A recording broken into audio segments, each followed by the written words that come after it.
Rosseigneur, quand t'as mis ta composition, quand t'as mis tes 11 titulaires, est-ce que tu voulais gagner? Jamais de la vie, vous allez me dire que Rosseigneur voulait gagner ce match, les gars. Jamais. Défaite. 3-0 de Chelsea face à Brighton. Des matchs importants, sachant que Chelsea n'est pas sécurisé pour la course en Ligue des Champions. C'est pas sûr qu'ils avaient envie de laisser. Hein. Ce n'est même pas sûr. Défaite 3-0 dans les fesses. Et en fait, quand tu vois le 11, c'est logique. Quand tu vois le 11 aujourd'hui, bah c'est logique la défaite. Guettez juste le 11. 5 défenseurs, 3 milieux, 2 attaquants. 5 défenseurs, 3 milieux, 2 attaquants. Il voulait aller où avec ça? Il voulait aller où? Vas-y, je peux comprendre. Aujourd'hui, t'as pas Joe Pedro. T'as pas Palmer. Y a pas de souci. Y a pas de souci. Des joueurs un peu qui sont talentueux, qui savent jouer au ballon, wesh. T'as mis une compo avec un ailier et un numéro 9. Un ailier, un 9, wesh. Après, vas-y, à la 46e, il a fait rentrer un Garnacho, mais même, en fait. Pour faire quoi? Ah, les gars, Chelsea, hein, MDR. Peut-être c'était l'Atlético aujourd'hui, en fait. Peut-être c'était l'Atlético, je sais pas. Mais en tout cas, waouh. Waouh. En tout cas, ça va donner ça. Hein. Chelsea 7e au classement. Brentford peut passer devant eux. Bournemouth peut passer devant eux. Everton peut passer devant eux. Et Sunderland peut passer devant eux. C'est-à-dire que Chelsea peut finir 11e de Première Ligue. En tout cas, bon niveau, c'est important. Mais en vrai de vrai, est-ce que ces types-là, ils méritent la Ligue des Champions? Eux, depuis qu'ils ont affronté Paris Saint-Germain, depuis qu'ils nous ont affrontés, faut voir, wesh. Faut voir le niveau. Faut voir le niveau. Ça disait que c'était des monstres, hein. Ça nous promettait que Chelsea, c'était des monstres. MDR. MDR.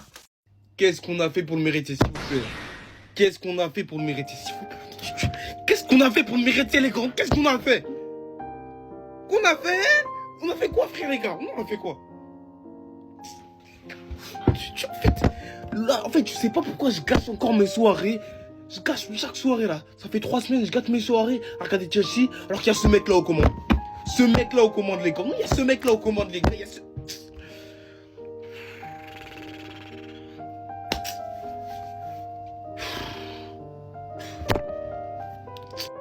Nouvelle stat, hein. Les gars. En fait, le match, il est même pas fini. Il vient à peine de finir. Hein. Je viens de voir la notif, là. Les gars, ce mec-là, c'est affolant. Rosseigneur avant-dernier. Regardez le nombre de points par match. En fait, les gars... J'avais tout cassé. Wesh. Il vient, on joue contre Brighton. Les gars, on joue contre Brighton. Il a mis 7 compos. Il y a 5 défenseurs, les gars. Il y a 5 défenseurs. Coupeau à 5 défenseurs, on n'a pas marqué un but. Depuis un mois, Coupeau à 5 défenseurs, 2 offensifs sur le terrain. En fait, à partir d'un moment, les gars, faut commencer à se remettre en question et se poser en question nous-mêmes pourquoi on regarde des matchs. Pourquoi on regarde des matchs? Il n'y a rien à gratter chez lui, il n'y a rien à gratter chez Chelsea. Faut qu'on arrête de regarder les matchs. Voilà. Samedi ou dimanche, on joue contre Leeds. Pour moi, je pense qu'on va gagner quand même. Je pense qu'on va gagner parce que je pense qu'on va gagner. Les mecs qui seront retournés du sang, ça va vers blanc, on va gagner. Mais au nom de Dieu, les gars, c'est très très grave. C'est très très grave. C'est très très grave ce qui se passe. Et ça me fait penser à la saison 22-23 et c'est affolant. Franchement, c'est... Ouais, vas-y, bref. C'est moi ou Chelsea, c'est de plus en plus faible au fil des semaines. On le sait, Chelsea, ça doit être une équipe européenne. Mais on le sait, avec Blocco et tout ce qui se passe, ils sont catastrophiques. Ce soir, carrément, ils sont à 0 frappe cadrée. Attaque. 15 tirs, 6 tirs, 9 tirs cadrés pour Brighton. Chelsea, 0 frappe cadrée. Victoire 3-0 de Brighton. Bravo Seagulls, tu as explosé. Ton équipe a surdominé Chelsea dans tous les compartiments du jeu. Mais Chelsea, c'est quoi? Garnacho, frère, je sais même pas à quoi il sert. Le mec, il est en contre-attaque. Ça se voit qu'il va être en contre-attaque, le mec. Il est 1 mètre devant, hors jeu. Non, mais Chelsea, pourquoi c'est devenu aussi faible? On sait pourquoi. Parce qu'il n'y a que des jeunes et que les transferts sont mal faits. Mais waouh, ça fait de la peine, hein. Même en tant que Spurs, ça fait de la peine de voir Chelsea aussi nul. Mais en tout cas, bravo à Brighton. Brighton qui est vraiment placé pour avoir une place européenne. Là maintenant, faut parler honnêtement et assumer. À Strasbourg, j'aimais énormément cet entraîneur. Et perso, je m'en fous de Chelsea qu'ils aient perdu 5 matchs de suite, c'est vraiment pas mon problème. Mais par contre, là où je le trouve détestable encore plus, de partir à mi-saison parce que c'était normal, c'était une opportunité, tout ça. C'est de gâcher la saison de 2 jeunes joueurs. Mamadou Sarr, il était chez nous, vice-capitaine, titulaire indiscutable, c'était un des vrais patrons de notre équipe. Et en plus de ça, un des meilleurs défenseurs centrales de Ligue 1, il avait trouvé même sa place dans l'équipe du Sénégal, championne d'Afrique. Et malheureusement, il s'est pas soucié de notre saison, il a décidé de l'emmener avec lui à Chelsea vu qu'il avait besoin d'un défenseur central. Et voici le bilan. Contre le PSG, il le met même pas vraiment à son vrai poste et le reste du temps en Première Ligue, il est sur le banc ou même pas dans l'équipe. Et de l'autre côté, pour pallier son départ, évidemment, fallait quelqu'un. Ils ont ramené Anselmino qui partait de Dortmund carrément en pleurs. Il était dégoûté de signer chez nous. Et c'est quoi le bilan pour lui? Blessure, il a joué seulement quelques minutes, en gros un transfert complètement inutile. Donc à cause de ses caprices, il a coupé l'élan d'un des défenseurs centraux les plus prometteurs au monde qui va bientôt disputer une Coupe du Monde. Le frérot, il a besoin de rythme. Et Anselmino, c'est la même chose. Je l'ai pratiquement jamais vu jouer, je sais pas ce que ça va aller à Dortmund, mais en tout cas, il avait l'air de s'y plaire et il lui a tué complètement sa saison. Donc monsieur Rosenior, faites couler Chelsea, c'est vraiment pas mon problème, mais s'il vous plaît, au moins faut respecter les jeunes joueurs que vous avez eus, c'est trop important pour leur carrière. Qu'est-ce que voulez-vous que je vous dise, les gars? Franchement. Ouais, je me suis maté le match encore une fois. Bon, je m'attendais à rien, mais je suis quand même déçu. Ah. Je sais même pas par où commencer. Franchement, je vais même pas aller dans le débrief de compo, de ci, de ça, les gars. On était nuls à chier. Franchement, je pense qu'on est sur l'un des pires matchs que j'ai vu de ma vie sous Chelsea. Je pensais plus revoir ça depuis Potter, il y a quelques années. Mais là, c'était waouh. On s'est fait laver par Brighton. Il n'y a que 3-0, hein, mais ça pouvait être 5-6-0 facile.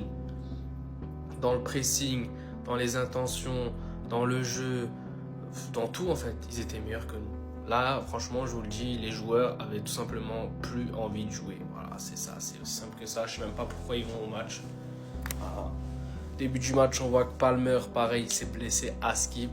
Alors, est-ce que c'est réel? Je sais pas. Ou est-ce qu'il se fait punir par rapport à ce qu'il a aussi dit récemment? Et voilà, les gars, c'est la dure réalité aujourd'hui de supporter ce club. Et voilà, on va continuer à regarder ces matchs de merde, continuer à voir ce que ça va donner, mais ça va donner absolument que dalle. 5 défaites d'affilée sans marquer, 10 heures de football sans mettre ne serait-ce qu'un petit but. Waouh, je crois qu'on n'a même pas cadré une frappe aujourd'hui. Il est là, il nous fait un 3-5-2, il nous fait le sorcier ici. Franchement, ça n'a rien de discuter. Pour moi, là, franchement, virez-le, ça sert à rien. Mettez l'adjoint, dans tous les cas, l'année prochaine, je suis désolé, tu repars pas avec un entraîneur comme ça.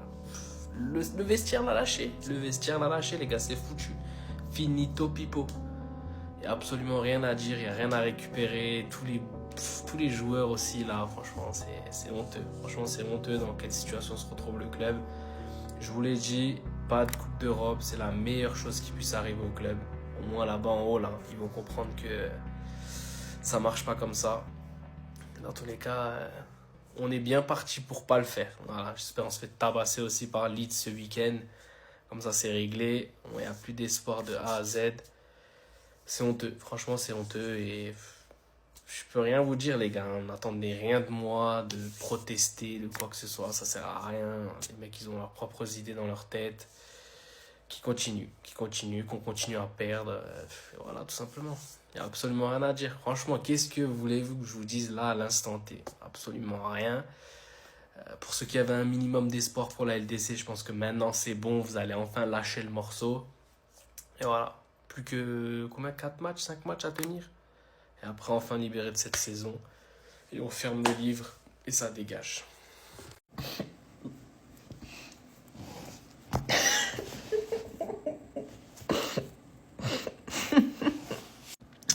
Comme tous les matchs, j'ai envie de vous dire défaite 3-0 face à Brighton. Je sais même plus quoi dire. Parce qu'à chaque fois, c'est la même. Et le moment où ils se disent pas, faut peut-être le dégager, le mec qui a l'équipe, non, on trouvait pas. Franchement, encore une fois, on se fait bouffer tactiquement, ça se voit. Même au niveau de l'envie, je sais pas, on a combien de kilomètres derrière Brighton, mais c'est une folie. En plus, on n'a pas nos meilleurs joueurs. On n'a pas João Pedro, on n'a pas James. Malheureusement, Palmer, là, je le mets pas dans nos meilleurs joueurs parce que bon, évidemment, ses performances ne montrent pas qu'il est qu'il est un des meilleurs joueurs de notre club. Donc, j'espère très très vite et j'espère que João Pedro sera de retour pour notre demi-finale de FA Cup parce que c'est notre le seul petit truc qui nous reste. Mais bon, Défaite. Liam Rosenior est en train de battre tous les records de négativité qui puissent arriver dans un club. Il n'y a rien à dire.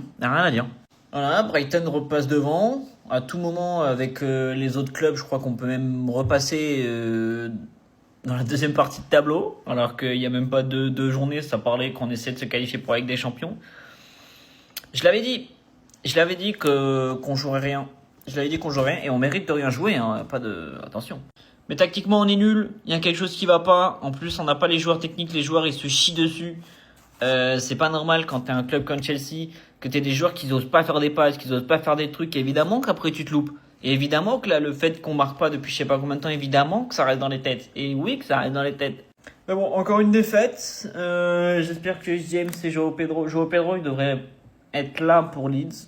Rhys James, apparemment, il serait là début mai.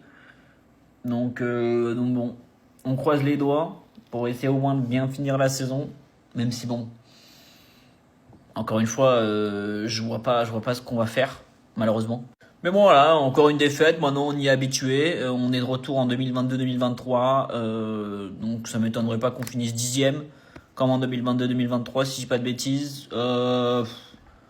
Franchement, là, je pense qu'on est capable de prendre 3-0 aussi par une équipe de Ligue 1. Franchement, déjà, il n'y a pas contre une équipe. Et je pense que malheureusement, on va subir notre première défaite depuis je sais pas combien de temps contre Tottenham quand on va les jouer là.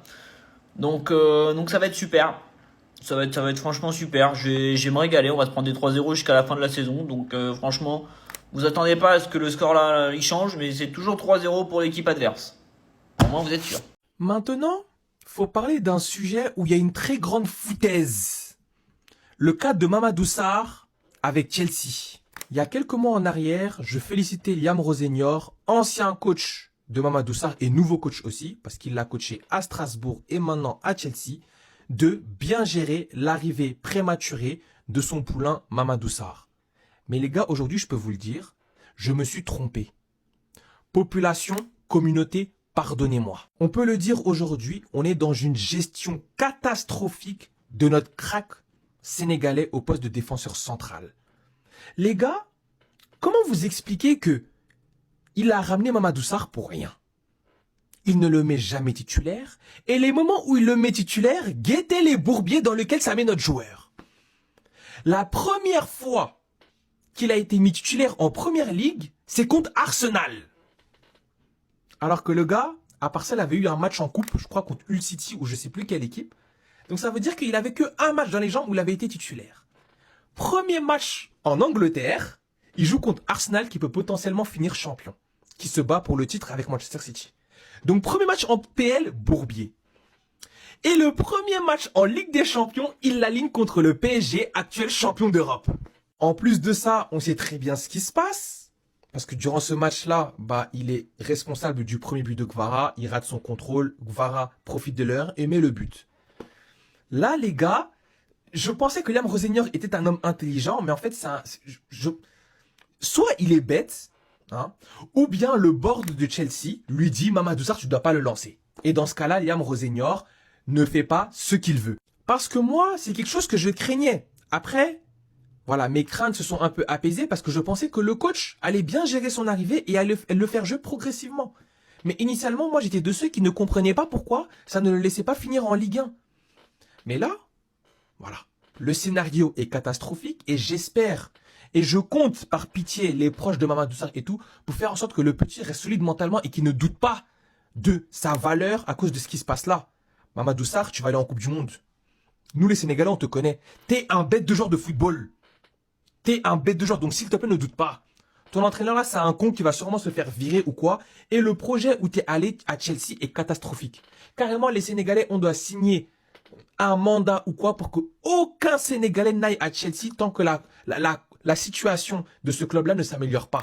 Ils recrutent 5600 joueurs, le vestiaire est rempli, les gens ne savent même pas où s'asseoir, ils veulent faire jouer tout le monde, ils envoient en prêt tout le monde, c'est catastrophique. Donc force à Mamadou Sarr, on est fort derrière toi et en aucun cas on doute de toi et on espère que l'année prochaine, il y aura 0 Sénégalais à Chelsea.